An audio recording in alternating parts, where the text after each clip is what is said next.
Hello everyone, आज हम बात करने वाले हैं एट्रियोवेंट्रिकुलर ब्लॉक के बारे में।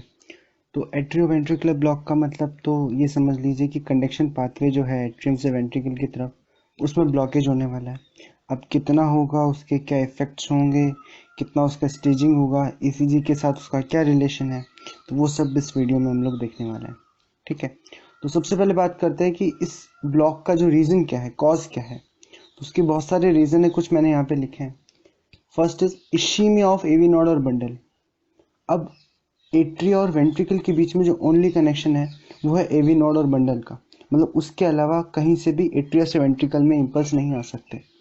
तो अगर इसमें इश्चीमिया होता है, मतलब उस रीजन की ब्लड सप्लाई कम होती है, तो वहाँ का जो कंडक्शन पाथवे है, जो मसल सेल्स, वो ढंग से काम नहीं करेगा और उसकी वजह से ब्लॉक हो जाएगा। Second is compression of wave bundle. मतलब अगर कोई भी इम्पल्स कंडक्शन पाथवे है, चाहे वो नर्व है चाहे मसल फाइबर है, अगर वो कंप्रेस होता है तो उसकी वजह से उसकी कंडक्शन में प्रॉब्लम आती है। अब वही यहाँ पे होगा और वो ब्लॉक क्रिएट कर सकता है। अभी कंप्रेशन क्यों हो रहा है, ये या तो किसी स्कार की वजह से हो सकता है या फिर कैल्सिफिकेशन, यानी उस एरिया में कैल्शियम का डिपोजिशन हो गया, कैल्सिफिकेशन हो गया, तो उसकी वजह से भी वो कंप्रेशन कॉज करेगा और ब्लॉक क्रिएट कर सकता है। Third is inflammation. अब इन्फ्लामेशन में वही है कि जब जो कंडक्टिंग पाथ है उसको डिस्टर्ब कर देगा, वहाँ पे इन्फ्लामेटरी रिएक्शन चलेंगी, मायोकार्डाइटिस में और कई डिसऑर्डर्स में होगा, तो उसकी वजह से भी हो सकता है। Fourth is extreme vagal stimulation. इसके अकॉर्डिंग जब पैरासिम्पैथेटिक एक्टिविटी बढ़ती है एवी बंडल और एवी नोड वाले रीजन पे, तब वो कंडक्शन को थोड़ी देर के लिए स्टॉप कर देते हैं। और ये एक्चुअली बहुत इंपॉर्टेंट फिनोमिनन है। कैसे कि कैरोटिड साइनस सिंड्रोम में इफेक्ट जो होता है वेगल स्टिमुलेशन का, वो इतना स्ट्रांग हो जाता है कई बार कि वो हार्ट को 5 to 10 सेकेंड्स के लिए बीट करने से रोक देता है। तो इसका मतलब पैरासिम्पैथेटिक का रोल है, और अगर वो एवी नोड या एवी बंडल के रीजन में एक्टिवेट हुआ तो वहां से वो कंडक्शन को थोड़ी देर के लिए रोक देगा और एवी ब्लॉक हो सकता है। ठीक है, अब बात करते हैं इनकम्प्लीट एवी हार्ट ब्लॉक के बारे में। तो ये इसका फर्स्ट टाइप है, यानी इनकम्प्लीट। पहली बात तो पूरी तरीके से ब्लॉक नहीं है, कुछ एक पैटर्न में या कभी कभी ब्लॉक क्रिएट होता है और बाकी all the time impulse smoothly जाते हैं। ठीक है, इसमें फर्स्ट डिग्री यानी सबसे माइल्ड टाइप का है। इसमें बेसिकली हमें क्या देखने को मिलता है कि ईसीजी में पीआर ड्यूरेशन जो है पी टू आर है वो इंक्रीज हो जाएगा। वो नॉर्मली 0.16 सेकेंड्स होता है, उससे वो इंक्रीज होकर 0.2 to 0.3 सेकेंड्स तक हो जाएगा। ठीक है, ये बेसिकली इतना सीरियस डिजीज नहीं है, मतलब इसको स्पेसिफिक ट्रीटमेंट्स का नहीं करने की जरूरत, बट ये कई बार severity of other disease check करने में काम आता है। मतलब कुछ और डिजीजेज है, उनके इफेक्ट होते हैं हार्ट के ऊपर, और उनको अंडरस्टैंड करने में ये काम आता है। ठीक है, सेकेंड डिग्री हार्ट ब्लॉक। अब ये इनकम्प्लीट का ही टाइप है। सेकेंड डिग्री इसमें थोड़ा सा इंक्रीज होता है। इंक्रीज क्या, ब्लॉक। तो उसकी वजह से पीआर जो टाइम है, पीआर इंटरवल है, वो 0.25 से 0.45 सेकेंड्स तक रुक जाता है।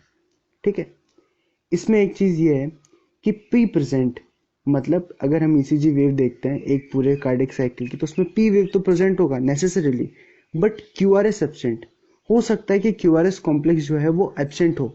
उसको बोलते हैं ड्रॉप्ड बीट्स। वो कैसे होता है वो हम देखने वाले हैं, बट एक पॉइंट याद रखना है कि ड्रॉप्ड बीट्स क्या होती है, क्यूआरएस कॉम्प्लेक्स एब्सेंट होना, मतलब वेंट्रिकल्स कॉन्ट्रैक्ट नहीं। इसके टाइप्स के बारे में बात करते हैं। ये दो टाइप का होता है, टाइप 1 एंड टाइप 2। टाइप 1 इसको बोलते हैं वेंगबेक पीरियोडिसिटी। इसमें क्या होता है कि एक पूरा सेट चलता है, मतलब एक ईसीजी का 2-3 वेव का एक पूरा सेट चलता है। कैसे, सबसे पहले प्रोग्रेसिव इलोंगेशन होगा, मतलब एक पी और नेक्स्ट जो उसका क्यूआरएस कॉम्प्लेक्स है उसके बीच में पीआर इंटरवल बढ़ेगा। फिर नेक्स्ट बीट के अंदर थोड़ा सा पीआर और बढ़ेगा, इलोंगेशन और ज़्यादा होगा। एंड थर्ड बीट जो आएगी, यानी थर्ड पी वेव जो आएगा, उसके बाद क्यूआरएस कॉम्प्लेक्स एब्सेंट होगा। और जब फोर्थ साइकिल आएगा तब उसका पीआर इंटरवल नॉर्मल होगा, क्योंकि एक बीट पहले ड्रॉप हो चुका है थर्ड के अंदर, तो फोर्थ वाला एकदम नॉर्मल आएगा। और फिर फिफ्थ साइकिल से वापस पीआर थोड़ा थोड़ा इंक्रीज होने लग जाएगा, और फिर कुछ टाइम बाद वो वापस अपना एक बीट ड्रॉप होकर नॉर्मल आएगा।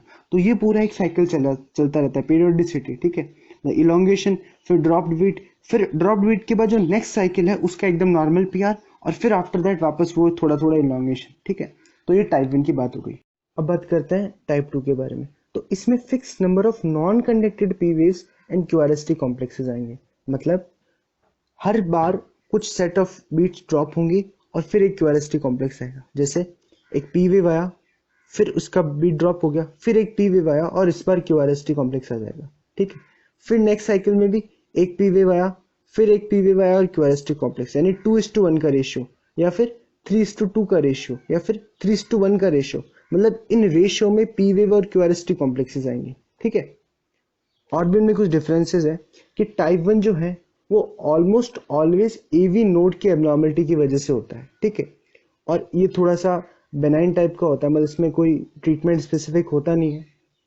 जबकि टाइप 2 जो है उसके अंदर यूजुअली जो एबनॉर्मलिटी होती है वो बंडल ऑफ फिस्क की होती है। ठीक है।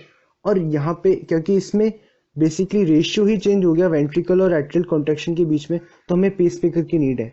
तो इसमें पेसमेकर की ज़रूरत पड़ती है। और ये रिस्की भी है क्योंकि ये हार्ट अटैक में प्रोग्रेस कर सकता है या कंप्लीट कार्डियक ब्लॉक में प्रोग्रेस कर सकता है। इसीलिए इसका ज़रूरी है ट्रीटमेंट मैनेजमेंट, तो उसके लिए पेसमेकर लगा सकते हैं। ओके। अब बात करते हैं सेकंड कैटेगरी की, यानी कंप्लीट एवी ब्लॉक। इसमें ऐसा नहीं होगा कि कभी ब्लॉक आ गया और कभी नहीं आया, कभी इम्पल्स ट्रैवल कर पाया कभी नहीं कर पाया। इसमें कंप्लीट है, यानी एट्रिया का इम्पल्स कभी भी ट्रैवल करके वेंट्रिकल्स में नहीं आएगा, इसलिए इसको बोला है थर्ड डिग्री लास्ट स्टेज का ब्लॉक। इसमें कंप्लीट ब्लॉक होगा।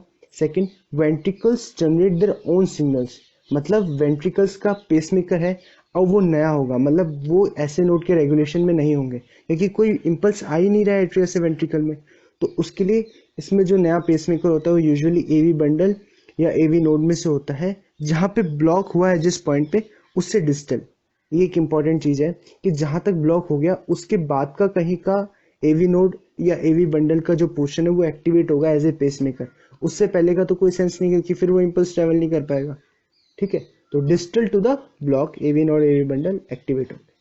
इसमें एक और चीज़ है कि इसमें dissociated P waves and QRST complexes आएंगे, यानी कोई फिक्स रिलेशन नहीं है। अब क्योंकि बेसिकली ओरिजिन ही दोनों वेव्स का अलग अलग जगह से हो रहा है, मतलब एट्रिया के ऐसे नोड से हो रहे हैं और वेंट्रिकल्स के लिए नए पेसमेकर से हो रहा है, तो उसमें बीच में कोई रिलेशन नहीं होगा पी वेव्स और क्यूआरएसटी कॉम्प्लेक्स में ईसीजी में।